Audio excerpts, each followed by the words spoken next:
Shalom saudaraku yang terkasih di dalam nama Tuhan Yesus Kristus. Selamat pagi, salam sejahtera untuk kita semuanya. Saya Ardi, menyambut Anda di dalam renungan Kristen Saudara Rohani. Selamat datang kembali di dalam renungan dan siraman rohani pagi hari ini. Harapan kami, semoga saudara yang terkasih dalam keadaan sehat selalu. Kiranya damai dan sukacita Roh Kudus melimpah dan tercurah di dalam hati dan pikiran saudara saat ini. Sebelum kita mulai renungan kita pada pagi ini, marilah kita bersama-sama berdoa. Selamat pagi Allah Bapa di surga, Allah yang Maha Pengasih dan Maha Baik. Terima kasih untuk penjagaan-Mu semalaman sehingga kami bisa tidur dengan nyenyak. Terima kasih untuk pagi yang indah yang Tuhan sediakan untuk kami. Tuhan, kami mau berdoa untuk sahabat, keluarga, dan rekan kami yang sedang sakit. Kiranya Tuhan berkenan untuk menjamah, Tuhan berkenan untuk menyembuhkan segala penyakit yang ada di dalam dirinya. Bagi sahabat pendengar kami yang sedang sakit, berkati juga obat yang dikonsumsi, dokter, perawat, serta keluarga yang mendampingi, biar mereka bisa menjalankan perannya dengan baik dan saudara kami bisa sembuh dan beraktivitas seperti sedia kala. Tuhan, pada hari ini, kami anak-anak-Mu akan melakukan berbagai aktivitas. Kami akan bekerja dan menjalankan tanggung jawab kami, kiranya Kau yang mampukan. Kami serahkan seluruh rencana dan agenda hari ini ke dalam tangan Tuhan. Biar Tuhan yang berkarya dan biarkan semua rencana sesuai dengan kehendak-Mu ya Tuhan Yesus yang baik. Ampuni dosa dan kesalahan kami Tuhan, jadikan kami pribadi yang lebih baik setiap harinya. Terima kasih karena telah membolehkanku untuk kembali menghirup udara segar di pagi hari ini, menikmati seluruh anugerah yang telah Engkau berikan kepadaku. Ajar kami menjadi pribadi yang lebih baik, itu semua karena kebaikan dan curahan kasih yang nyata dari Engkau di kehidupanku. Haleluya! Dalam nama Tuhan Yesus, aku sudah berdoa. Amin. Sahabat pendengar saudara rohani, pembacaan ayat emas Alkitab renungan kita hari ini terambil dari kitab 2 Tawarikh 18 ayat 9 sampai dengan ayat 16. Sementara Raja Israel dan Yosafat, Raja Yehuda, duduk masing-masing di atas tahtanya dengan pakaian kebesaran, di suatu tempat pengirikan di depan pintu gerbang Samaria, sedang semua nabi itu bernubuat di depan mereka. Maka Zedekiah bin Kenana membuat tanduk-tanduk besi, lalu berkata, "Beginilah firman Tuhan. Dengan ini engkau akan menanduk Aram sampai engkau menghabiskan mereka." Juga semua nabi itu bernubuat demikian. Katanya, "Majulah ke Ramot Gilead, dan engkau akan beruntung, Tuhan akan menyerahkannya ke dalam tangan raja." Suruhan yang pergi memanggil Mika itu berkata kepadanya, "Ketahuilah, nabi-nabi itu sudah sepakat meramalkan yang baik bagi raja. Hendaklah engkau juga berbicara seperti salah seorang daripada mereka dan meramalkan yang baik." Tetapi Mika menjawab, "Demi Tuhan yang hidup, sesungguhnya, apa yang akan difirmankan Allahku, itulah yang akan kukatakan."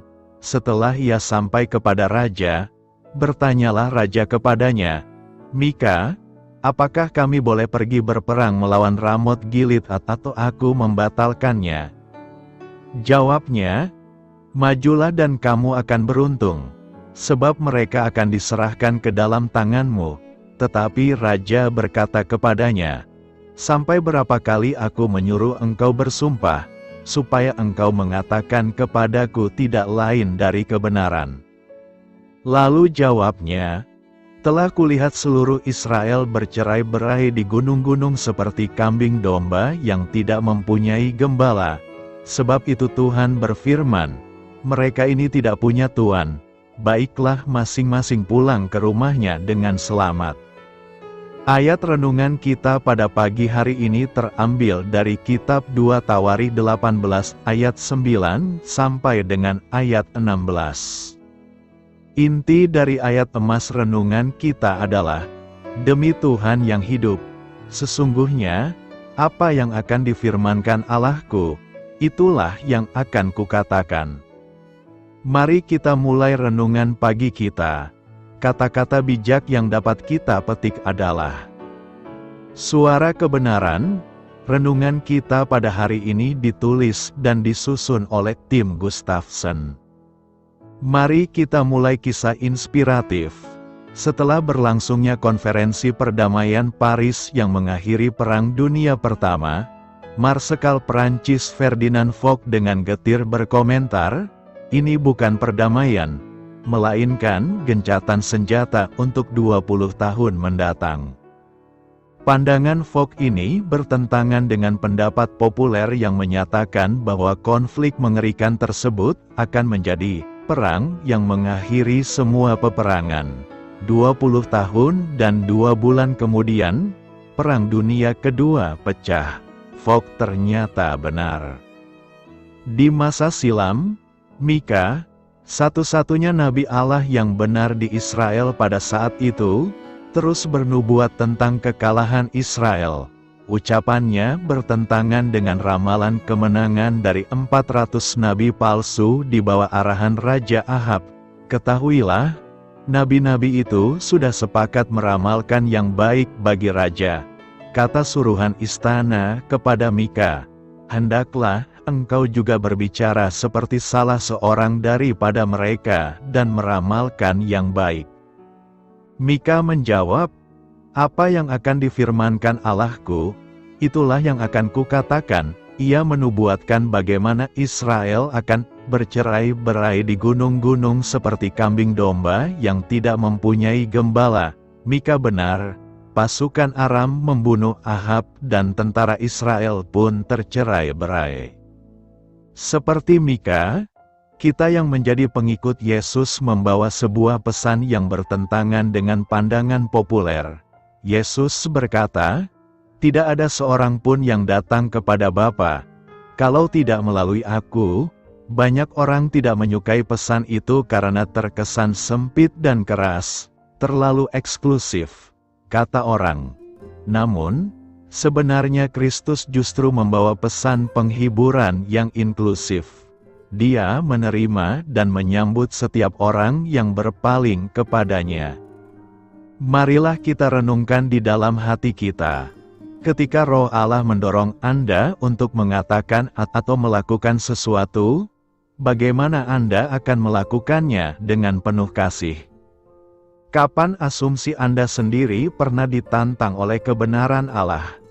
Hal ini patut kamu ketahui dan menambah wawasan kamu.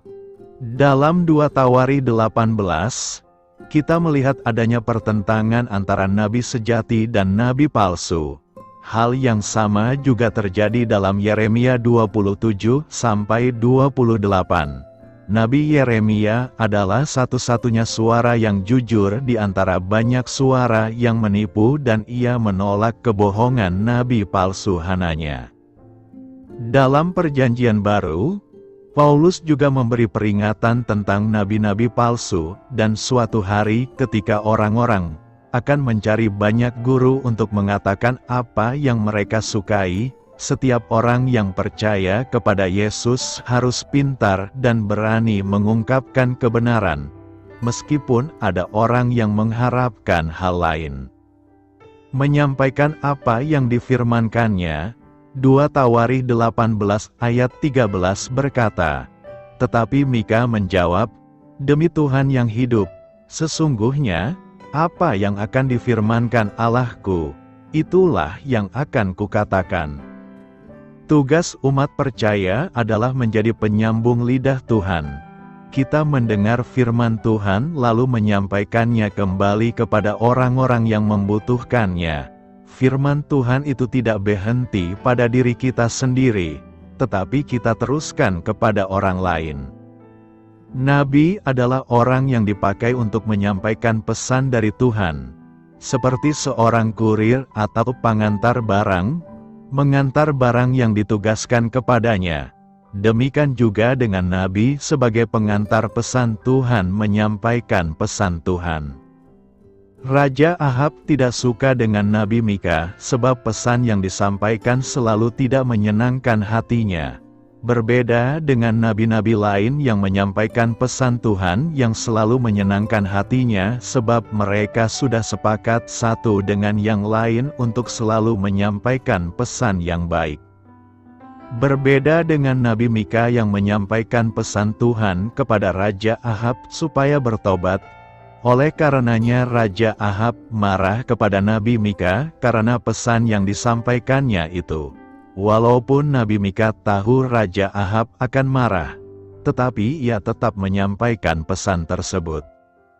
Hal ini sering juga terjadi kepada kita, ketika Tuhan suruh untuk menyampaikan pesan kepada teman atau siapapun, tetapi kita tidak berani karena pesan tersebut tidak baik baginya, bisa membuat orang tersebut marah dan bisa sakit hati dengan kita. Itulah resiko pemberita firman Tuhan. Sering kita dibenci, ditolak, bahkan dimusuhi karena kita membawa pesan dari Tuhan. Walau banyak resiko dan tantangan yang diakibatkannya, kita harus terus menyampaikan isi pesan firman Tuhan itu. Baik atau tidak baik keadaannya, jangan gentar dan takut sebab Tuhan akan selalu menyertai kita hingga kesudahannya. Karena itu, jadilah seorang pemberita firman Tuhan yang setia memberitakan firman-Nya kepada setiap orang. Allah penguji hati dan berkenan kepada keikhlasan. 1 Tawari 29 ayat 17 berkata, Aku tahu, ya Allahku, bahwa Engkau adalah penguji hati dan berkenan kepada keikhlasan, maka aku pun mempersembahkan semuanya itu dengan sukarela dan tulus ikhlas. Dan sekarang, umat-Mu yang hadir di sini telah kulihat memberikan persembahan sukarela kepadamu dengan sukacita. Doa Daud di atas mengajarkan kepada kita pengenalan akan Allah yang menyeluruh. Di satu sisi, Daud mengatakan bahwa Allah adalah penguji hati. Ia berkenan akan keikhlasan dan ia menghendaki persembahan yang diberikan dengan sukarela, sukacita, dan tulus ikhlas oleh umat-Nya. Di sisi lain, Daud juga memohon agar Allah memelihara kecenderungan hati segenap bangsa Israel yang demikian, dan supaya Ia meneguhkan hati mereka agar tetap tertuju kepadanya.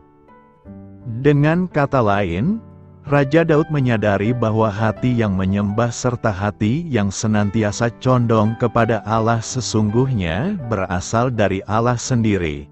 Tuhanlah yang bekerja di dalam hati setiap orang agar mereka mampu menyembah kepadanya dengan sikap hati yang benar dan agar mereka senantiasa setia kepadanya. Rasul Paulus juga menegaskan hal yang serupa dengan mengatakan, karena Allah lah yang mengerjakan di dalam kamu baik kemauan maupun pekerjaan menurut kerelaannya.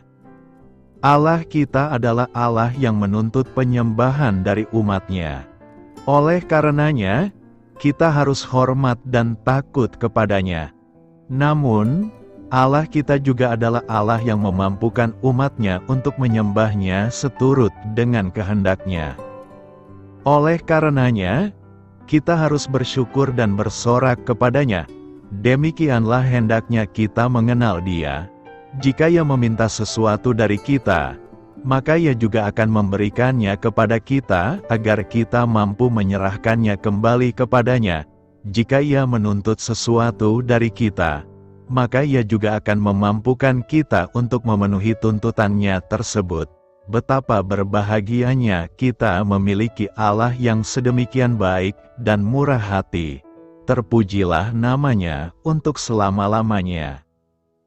Dalam nas hari ini, kita juga belajar bahwa Allah berkenan kepada keikhlasan hati kita dalam memberikan ucapan syukur kepada Allah. Kata ikhlas memiliki arti bersih, tulus. Sinonim dari ikhlas adalah rela atau sukarela. Artinya, dalam memberi tidak memiliki maksud lain selain tulus dan rela. Memberi bukan hanya berarti menolong. Sebab seringkali Tuhan menggerakkan kita untuk memberi kepada orang yang tidak membutuhkan pertolongan secara langsung. Tetapi ada rencana Tuhan di balik pemberian tersebut. Pemberian dengan ikhlas mestinya tidak menuntut balas, apalagi berhutang budi, dan setiap pemberian mesti dibalas dengan minimal setimpal. Keikhlasan Tuhan tidak dapat dibandingkan dengan apa yang kita miliki untuk membalas kepada Tuhan.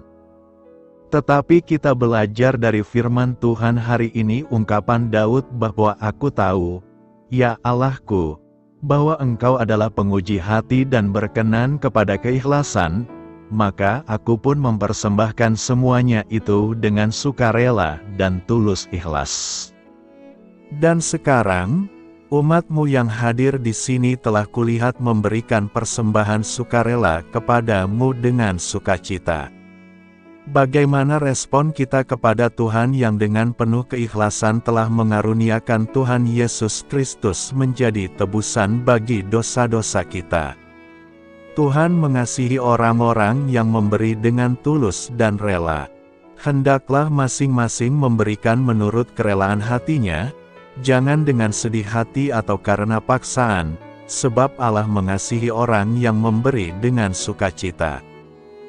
Janganlah ada sikap hati yang terpaksa ketika memberi karena tidak mendatangkan berkat. Sadarilah semua yang ada pada kita adalah milik Tuhan. Jadi jika Tuhan meminta miliknya yang dititipkan kepada kita, itu adalah haknya. Banyak orang masih bergumul dalam memberi perpuluhan maupun persembahan kepada Tuhan, karena tidak menyadari semua yang ada padanya adalah milik Tuhan. Karena itu, serahkanlah seluruh totalitas hidup kita dengan penuh keikhlasan kepada Dia yang adalah sumber kehidupan. Siapakah Mika dalam Alkitab? Mika adalah nama Ibrani yang umum di dalam Alkitab. Artinya, siapakah yang seperti Yahweh? Beberapa orang dalam Perjanjian Lama memakai nama Mika. Yang paling menonjol adalah Mika sang nabi dan putra Imlah. Kisah Nabi Mika dalam 1 Raja-Raja 22 ayat 1-38 menarik perhatian pada konflik seputar nubuat di Israel kuno. Ketika Ahab memerintah Israel dan Yosafat memerintah Yehuda, kedua raja tersebut memutuskan untuk bersatu menyerang kota Ramot Gilead untuk merebutnya kembali dari orang Aram. Sebelum berperang, mereka berkonsultasi dengan lebih dari 400 penasihat Israel yang ditunjuk secara kerajaan. Mereka adalah nabi-nabi murtad yang tidak menghargai penyampaian firman Tuhan dengan benar. Untuk menyenangkan Raja Ahab dan mendapatkan perkenanannya, para nabi ini hanya bertugas memberitahu raja apa yang ingin didengarnya. Para penasihat yang dibawa ke hadapan Ahab semuanya meramalkan kemenangan dalam pertempuran, namun Raja Yosafat tetap curiga. Dia ingin mendengar dari seorang nabi independen yang setia pada firman Tuhan. Ahab menawarkan untuk meminta nasihat Mika, namun memperingatkan Yosafat bahwa dia membenci nabi ini. Alasannya, Mika selalu meramalkan hal buruk bagi Ahab. Raja yang jahat pasti akan menerima kabar buruk dari Tuhan. Jadi, jika Mika menepati panggilannya, dia tidak bisa berbuat apa-apa selain menyampaikan pesan jahat kepada Ahab. Jadi Ahab membencinya. Atas desakan Yosafat, Mika dipanggil, dan utusan yang diutus untuk membawa nabi tersebut memohon kepada Mika untuk bergabung dengan orang banyak itu sekali ini. Lihat, Nabi-nabi lain, tanpa kecuali, meramalkan keberhasilan bagi raja. Biarlah perkataanmu selaras dengan perkataan mereka dan berbicaralah yang baik. Katanya, Mika yang terhormat berkata sebagai jawabannya, demi Tuhan yang hidup, aku hanya dapat memberitahukan kepadanya apa yang Tuhan katakan kepadaku. Saat berdiri di hadapan kedua raja tersebut, Mika mula-mula dengan nada mengejek memberitahu Ahab apa yang ingin ia dengar, meramalkan kabar baik tentang kemenangan atas orang Aram. Namun Ahab mengetahui sarkasme Mika, membuatnya bersumpah untuk mengatakan yang sebenarnya, dan Mika memberitahu raja yang jahat itu apa yang sebenarnya ingin dikatakan Tuhan. Laporan sang nabi sangat memilukan. Aku melihat seluruh Israel tercerai-berai di bukit-bukit seperti domba tanpa gembala.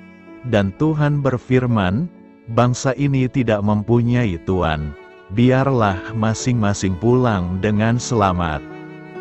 Mika melanjutkan dengan memberitahu Raja Ahab bahwa itu adalah roh penipu telah menyesatkan nabi-nabi lain dengan meramalkan kemenangan agar Ahab mati dalam pertempuran. Begitu marahnya Zedekia, pemimpin para nabi kerajaan, sehingga dia memukul pipi Mika dan mengejek nubuatnya di depan umum. Sebagai tanggapan, Mika menubuatkan kehancuran Zedekia. Raja Ahab memenjarakan Mika sampai dia kembali dari pertempuran.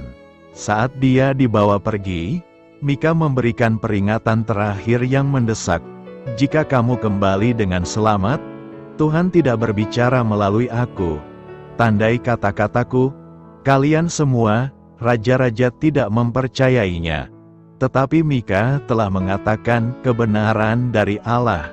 Raja Ahab terbunuh dalam pertempuran itu, seperti yang diramalkan Mika. Tidak ada lagi yang dikatakan tentang Nabi Mika di dalam Alkitab. Keberaniannya dalam menghadapi tekanan politik dan profesional yang kuat menjadi teladan bagi kami. Pengungkapannya yang sebenarnya menyebabkan penganiayaan, namun perkataannya terjadi, seolah-olah itu adalah pesan dari Tuhan. Mika, seorang pria yang berintegritas, tentunya merupakan salah satu nabi yang dibicarakan dalam Hall of Fame dalam Alkitab. Beberapa orang menghadapi cemoohan dan cambuk, dan bahkan rantai dan pemenjaraan. Mereka berjalan dengan mengenakan kulit domba dan kulit kambing, melarat, dianiaya dan diperlakukan dengan buruk. Dunia tidak layak bagi mereka. Tokoh lain dalam Alkitab yang bernama Mika hanya disebutkan secara singkat. Yang pertama adalah ayah dari Achber, salah satu pejabat istana yang diutus oleh Raja Yosia kepada Nabi Yahuda untuk menanyakan tentang kitab hukum yang ditemukan Imam Besar Hilkia di kuil. Berikutnya adalah Mika, ibu Raja Abia dari Yehuda dan putri Uriel dari Gibeah. Ejaan alternatif untuk Mika di sini adalah Maakah dan Maacah. Mika keempat adalah salah satu pangeran resmi yang diutus oleh Raja Yosafat untuk mengajarkan hukum Tuhan di kota-kota Yehuda. Dalam Nehemia 12 ayat 35, putra Zihri disebut Mika. Dia adalah salah satu imam peniup terompet dalam prosesi peresmian tembok kuil. Dan dalam Nehemia 12 ayat 41 Mika lainnya disebutkan di antara para imam yang meniup terompet pada peresmian tembok Yerusalem. Terakhir, Mika putra Gemaria dan sahabat Yeremia menceritakan firman Tuhan kepada para pejabat Yahudi pada masa pemerintahan Raja Yoyakim. Apakah yang dimaksud oleh seorang nabi di dalam Alkitab? Di dalam Alkitab, para nabi menggenapi peran sebagai pengajar dan pengungkap, dengan menyatakan kebenaran Allah mengenai isu yang sedang dihadapi serta mengungkapkan detail mengenai masa depan. Pelayanan Yesaya, sebagai contoh, menyinggung hal yang kontemporer dan masa depan sekaligus. Ia dengan berani mengutuk korupsi yang tengah terjadi dan menggambarkan penglihatan yang mulia akan masa depan Israel. Para nabi mempunyai tanggung jawab untuk menyampaikan firman Allah dengan setia pada pendengarnya. Peran mereka sangat penting dalam mengarahkan bangsa Israel dan menetapkan gereja, rumah tangga Allah, dibangun di atas dasar para rasul dan para nabi, dengan Kristus Yesus sebagai batu penjuru. Lebih dari 133 nabi dikutip dalam Alkitab, termasuk 16 wanita. Sebagai tambahan, banyak pula yang bernubuat, seperti ke-70 petua Israel dan ke-100 nabi yang diselamatkan oleh Obadya. Nabi pertama yang dijuluki demikian di dalam Alkitab adalah Abraham. Di dalam Kejadian 20 ayat 7 Allah berkata kepada Abimelekh dalam mimpi, "Jadi sekarang, kembalikanlah istri orang itu, Abraham, sebab dia seorang nabi, ia akan berdoa untuk engkau. Maka engkau tetap hidup, tetapi jika engkau tidak mengembalikan dia, ketahuilah, engkau pasti mati, engkau dan semua orang yang bersama-sama dengan engkau." Allah mengungkapkan diri kepada Abraham pada beberapa peristiwa. Yakub dan Yusuf, keturunan Abraham, keduanya mendapatkan mimpi tentang masa depan yang dapat dianggap sebagai nubuat. Musa dipanggil seorang abdi Allah, dan dianggap sebagai nabi besar. Yosua dan banyak dari hakim-hakim juga berperan sebagai nabi. Dan hakim terakhir, Samuel, mendengar suara Allah ketika masih muda. Di kemudian waktu ia bakal mengurapi Daud, yang melayani sebagai raja dan nabi di Israel. Masa Nabi Elia dan Elisa ditandai oleh banyak nubuatan. Nyatanya, sebuah sekolah bagi para nabi berkembang pesat pada waktu mereka. Baik Elia maupun Elisa melakukan banyak mujizat pula. Di dalam Perjanjian Baru, Yohanes Pembaptis menceritakan kedatangan Sang Mesias. Yesus datang sebagai nabi, imam, raja, dan Mesias, dan menggenapi banyak nubuat mesianik dalam Perjanjian Lama. Gereja mula-mula juga melibatkan nabi. Sebagai contoh, Ananias diberi nubuat tentang masa depan Rasul Paulus.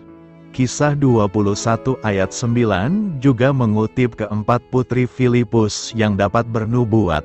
Bernubuat didaftarkan sebagai karunia rohani dalam 1 Korintus 12 dan 14. Pada akhir masa, 2 saksi akan bernubuat dari Yerusalem. Pada umumnya, para nabi yang diutus Allah dibenci dan pesan mereka tidak ditanggapi. Yesaya menggambarkan bangsanya sebagai bangsa pemberontak, anak-anak yang suka bohong, anak-anak yang enggan mendengar akan pengajaran Tuhan, yang mengatakan kepada para tukang tilik, "Jangan menilik," dan kepada para pelihat, "Janganlah lihat bagi kami hal-hal yang benar, tetapi katakanlah kepada kami hal-hal yang manis. Lihatlah bagi kami hal-hal yang semu." Yesus meratap, karena Yerusalem telah membunuh para nabi yang diutus Allah padanya. Tentunya tidak semua yang mengutarakan pesan merupakan nabi dari Allah. Alkitab berulang kali mengingatkan untuk waspada terhadap nabi palsu yang mengklaim sedang berbicara bagi Allah tetapi nyatanya malah mengelabui para pendengarnya. Raja Ahab memelihara setidaknya 400 nabi palsu demi mendengar apa yang hendak ia inginkan. Dalam Perjanjian Baru, kita mendapatkan banyak himbauan terhadap nabi palsu. Yesus mengajar, "Waspadalah terhadap nabi-nabi palsu yang datang kepadamu dengan menyamar seperti domba, tetapi sesungguhnya mereka adalah serigala yang buas." Kemudian Yesus memberitahu bahwa pada akhir zaman, Mesias-mesias palsu dan nabi-nabi palsu akan muncul dan mereka akan mengadakan tanda-tanda yang dahsyat dan mujizat-mujizat, sehingga sekiranya mungkin, mereka menyesatkan orang-orang pilihan juga. Kitab Wahyu bernubuat akan nabi palsu yang akan muncul pada masa kesengsaraan dan menipu banyak orang di dunia. Supaya kita tidak disesatkan, kita diingatkan untuk selalu, ujilah roh-roh itu. Apakah mereka berasal dari Allah? Seorang yang benar-benar merupakan nabi Allah akan berkomitmen untuk menyampaikan kebenaran Allah. Ia tidak mungkin mengkontradiksi firman Allah yang telah diungkapkan. Seorang nabi yang benar, sama seperti Nabi Mika mengutarakan sebelum pertentangannya dengan Raja Ahab, akan berkata, "Demi Tuhan yang hidup, sesungguhnya, apa yang akan difirmankan Allahku, itulah yang akan kukatakan." Bagaimana seharusnya orang Kristen memandang kekayaan? Pandangan Kristen mengenai kekayaan harus bersumber dari Alkitab. Berkali-kali disebutkan dalam Perjanjian Lama bahwa Allah memberi kekayaan kepada umat-Nya. Salomo dijanjikan kekayaan dan menjadi orang yang paling kaya dari semua raja di bumi. Daud mengatakan dalam kitab 1 Tawarikh 29 ayat 12, "Sebab kekayaan dan kemuliaan berasal daripadamu dan engkaulah yang berkuasa atas segala-galanya." Abraham, Yakub, Yusuf, Raja Yosafat, dan banyak tokoh lainnya diberkati oleh Allah dengan kekayaan. Namun, orang-orang Yahudi memang bangsa yang dipilih Allah untuk dianugerahi janji-janji dan berkat duniawi. Mereka diberikan tanah dan semua kekayaan yang ada di dalamnya. Sebaliknya, dalam Perjanjian Baru, ada standar yang berbeda. Gereja tidak pernah diberikan tanah atau janji kekayaan. Surat Efesus 1 ayat 3 mengatakan, "Terpujilah Allah dan Bapa Tuhan kita Yesus Kristus yang dalam Kristus telah mengaruniakan kepada kita segala berkat rohani di dalam sorga." Yesus Kristus berfirman di Injil Matius 13 ayat 22 tentang benih firman Allah yang jatuh di tengah semak duri dan tipu daya kekayaan menghimpit firman itu sehingga tidak berbuah. Ini adalah referensi pertama terkait kekayaan duniawi dalam Perjanjian Baru. Jelas, ini bukan sesuatu yang positif. Di Injil Markus 10 ayat 23, lalu Yesus memandang murid-muridnya di sekelilingnya dan berkata kepada mereka, "Alangkah sukarnya orang yang beruang masuk ke dalam kerajaan Allah, bukan berarti tidak mungkin, karena semuanya mungkin bagi Allah, namun itu akan menjadi sesuatu yang dinyatakan sukar." Di Injil Lukas 16 ayat 13, Yesus menyinggung soal mamon. Seorang hamba tidak dapat mengabdi kepada dua tuan, karena jika demikian ia akan membenci yang seorang dan mengasihi yang lain, atau ia akan setia kepada yang seorang dan tidak mengindahkan yang lain. Kamu tidak dapat mengabdi kepada Allah dan kepada mamon. Sekali lagi, Yesus menggambarkan kekayaan sebagai sesuatu yang berpengaruh negatif terhadap spiritualitas seseorang, termasuk salah satu hal yang bisa menjauhkan kita dari Allah. Di surat Roma 2 ayat 4, Allah berbicara tentang harta sejati yang Dia bawa kepada umat manusia. Maukah engkau menganggap sepi kekayaan kemurahannya, kesabarannya dan kelapangan hatinya? Tidakkah engkau tahu bahwa maksud kemurahan Allah ialah menuntun engkau kepada pertobatan? Ini adalah kekayaan yang memberikan seseorang hidup yang kekal.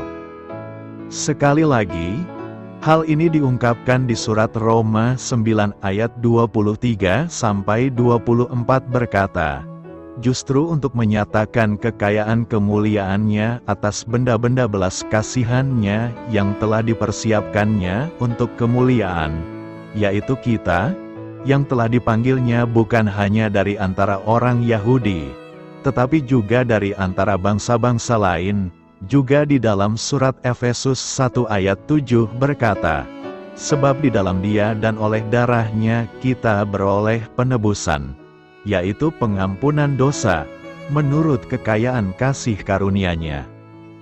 Memahami Allah yang bersedia memberikan pengampunan, Paulus memuji Allah di surat Roma 11 ayat 33.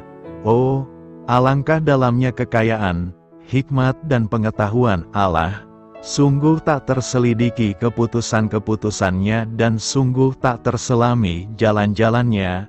Penekanan di perjanjian baru adalah mengenai kekayaan Allah di dalam kita, agar kamu mengerti pengharapan apakah yang terkandung dalam panggilannya. Betapa kayanya kemuliaan bagian yang ditentukannya bagi orang-orang kudus. Allah benar-benar ingin menunjukkan kekayaannya kepada kita di surga. Dan di dalam Kristus Yesus, Ia telah membangkitkan kita juga dan memberikan tempat bersama-sama dengan Dia di surga, supaya pada masa yang akan datang Ia menunjukkan kepada kita kekayaan kasih karunia-Nya yang melimpah-limpah sesuai dengan kebaikan-Nya terhadap kita dalam Kristus Yesus. Kekayaan yang Allah inginkan untuk kita. Aku berdoa supaya Ia, menurut kekayaan kemuliaan-Nya, menguatkan dan meneguhkan kamu oleh Roh-Nya di dalam batinmu. Ayat terpenting bagi orang percaya dalam perjanjian baru terkait kekayaan adalah Filipi 4 ayat 19 berkata, Allahku akan memenuhi segala keperluanmu menurut kekayaan dan kemuliaan-Nya dalam Kristus Yesus. Pernyataan ini ditulis oleh Paulus karena orang Filipi mengirim persembahan korban untuk memenuhi segala kebutuhannya. Di surat 1 Timotius 6 ayat 17, Paulus memberikan peringatan kepada orang kaya. Peringatkanlah kepada orang-orang kaya di dunia ini agar mereka jangan tinggi hati dan jangan berharap pada sesuatu yang tak tentu seperti kekayaan, melainkan pada Allah yang dalam kekayaannya memberikan kepada kita segala sesuatu untuk dinikmati. Surat Yakobus 5 ayat 1-3 memperingatkan soal kekayaan yang diperoleh dengan cara yang tidak sepantasnya. Jadi sekarang hai kamu orang-orang kaya, menangislah dan merataplah atas sengsara yang akan menimpa kamu. Kekayaanmu sudah busuk, dan pakaianmu telah dimakan ngengat, emas dan perakmu sudah berkarat, dan karatnya akan menjadi kesaksian terhadap kamu dan akan memakan dagingmu seperti api. Kamu telah mengumpulkan harta pada hari-hari yang sedang berakhir. Topik mengenai kekayaan terakhir kalinya disinggung di surat Wahyu 18 ayat 16b, yang berbicara tentang kehancuran besar Babel. Sebab dalam 1 jam saja kekayaan sebanyak itu sudah binasa. Israel diberikan janji-janji dan berkat duniawi sebagai umat pilihan Allah di muka bumi ini. Allah memberikan banyak ilustrasi, contoh, dan kebenaran melalui mereka. Banyak orang hanya menginginkan berkat mereka, tapi tidak pernah menyadari kutukan yang menimpa mereka. Allah telah menyatakan sebuah pelayanan yang lebih agung melalui Yesus Kristus. Tetapi sekarang Ia telah mendapat suatu pelayanan yang jauh lebih agung, karena Ia menjadi pengantara dari perjanjian yang lebih mulia, yang didasarkan atas janji yang lebih tinggi. Allah tidak mengutuk atau menyalahkan siapapun karena memiliki kekayaan. Kekayaan bisa diperoleh dari berbagai sumber, tetapi Dia memberikan peringatan keras bagi orang-orang yang lebih bersungguh-sungguh mencari kekayaan ketimbang mencari Allah. Juga mereka yang mempercayai kekayaan lebih daripada Allah. Keinginan terbesarnya adalah agar kita menetapkan hati pada hal-hal yang di atas, bukannya pada hal-hal yang ada di bumi ini. Hal ini mungkin terdengar begitu ideal dan sulit untuk dilakukan, tetapi Paulus menulis, "Segala perkara dapat kutanggung di dalam Dia yang memberi kekuatan kepadaku." Rahasia untuk bisa melakukan ini, menerima Kristus sebagai juru selamat dan mengizinkan Roh Kudus untuk menyelaraskan pikiran dan hati kita dengan hati dan pikirannya. Bersukacita karena kerelaan memberi. 1 Tawarikh 29 ayat 9 berkata, "Bangsa itu bersukacita karena kerelaan mereka masing-masing. Sebab dengan tulus hati mereka memberikan persembahan sukarela kepada Tuhan, juga Raja Daud sangat bersukacita." Perasaan sukacita jauh lebih tinggi kita rasakan saat kita memberi dibandingkan saat kita menerima. Riset menunjukkan bahwa orang merasakan sukacita besar saat mereka yang memberikan uang dan waktu mereka untuk menolong orang lain. Dari temuan itu, dapat kita simpulkan bahwa kita harus berhenti melihat pemberian sebagai kewajiban moral, dan mulai menganggapnya sebagai sumber kesenangan jiwa. Kitab suci mengaitkan kerelaan hati untuk memberi dengan sukacita. Setelah menyumbangkan kekayaannya bagi pembangunan Bait Allah, Raja Daud mengajak bangsa Israel untuk ikut memberikan persembahan. Bangsanya menanggapi dengan murah hati dan sukarela. Mereka menyumbangkan emas, perak, dan batu permata. Namun, perhatikanlah alasan sukacita mereka.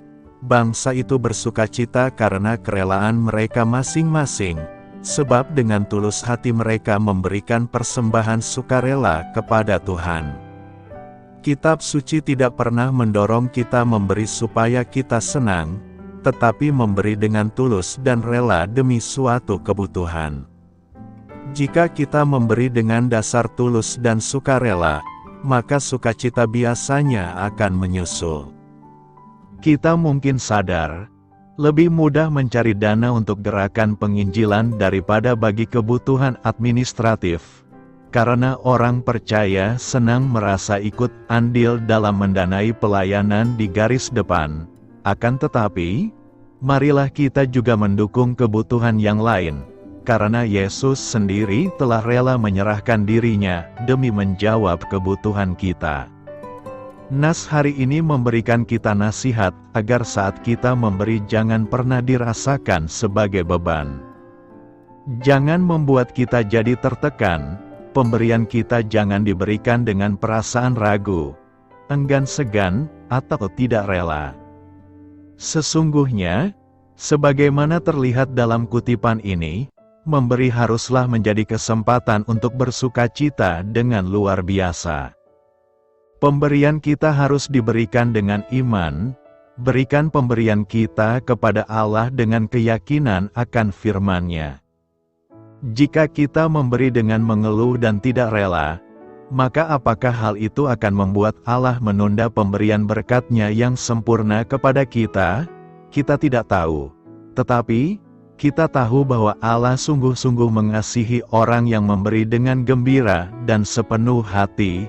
Hendaklah masing-masing memberikan menurut kerelaan hatinya, jangan dengan sedih hati atau karena paksaan, sebab Allah mengasihi orang yang memberi dengan sukacita.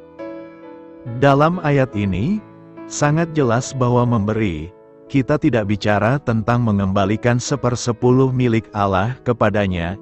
Janganlah dengan terpaksa, jangan ada yang merasa diintimidasi untuk memberi.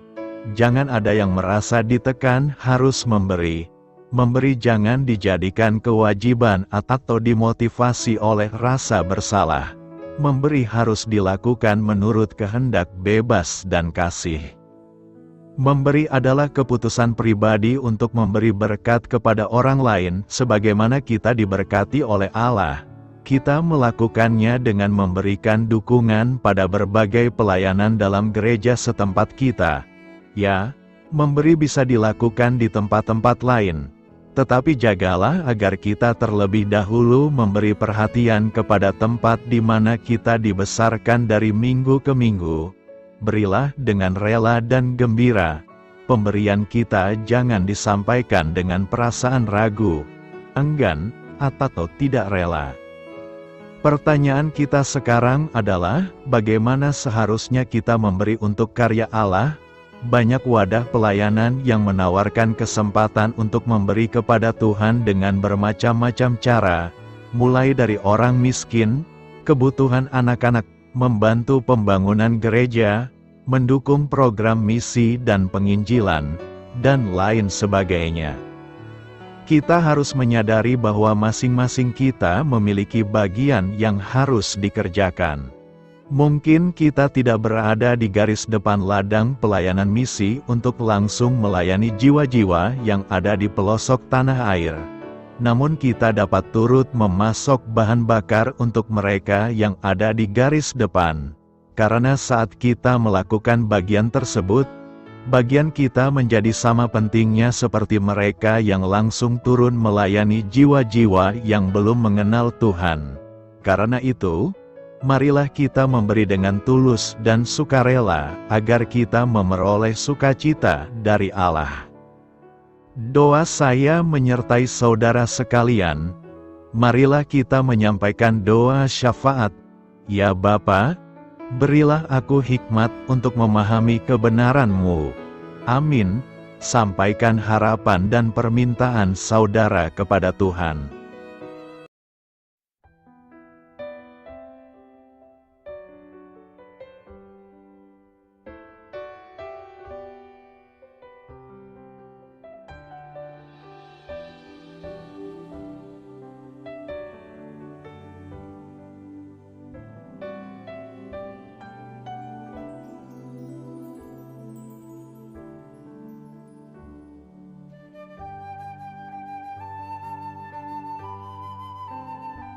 Marilah kita renungkan sahabat saudara rohani.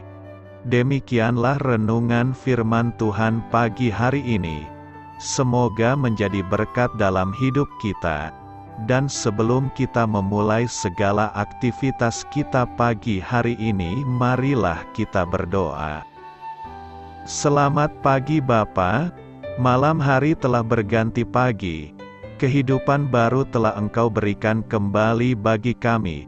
Bapa Surgawi, tolonglah aku menyadari kebutuhan orang lain, supaya aku dapat membagikan apa yang telah Engkau berikan kepadaku.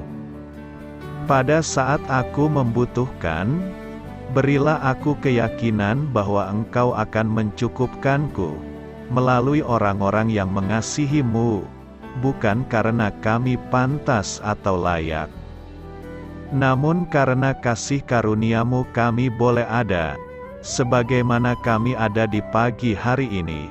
Terima kasih Tuhan, atas kesempatan baru yang telah Tuhan berikan kepada kami, untuk bisa memperbaiki diri agar kami bisa lebih layak di hadapan-Mu. Hari ini kami serahkan semua perkara dan kesulitan yang akan kami lalui ke dalam tangan-Mu. Biarkanlah kami bisa memuliakan-Mu dalam segala aktivitas yang akan kami lakukan. Amin. Biarlah firman Tuhan menjadi pengingat untuk kita semua, bahwa tuntunan dari Roh Kudus akan selalu memberi jalan keluar bagi setiap permasalahan hidup kita, dan memberi kedamaian di hati kita. Sampai jumpa di renungan pagi saudara rohani berikutnya. Kiranya Tuhan selalu memberkati saudara semua hari ini. Amin. Shalom.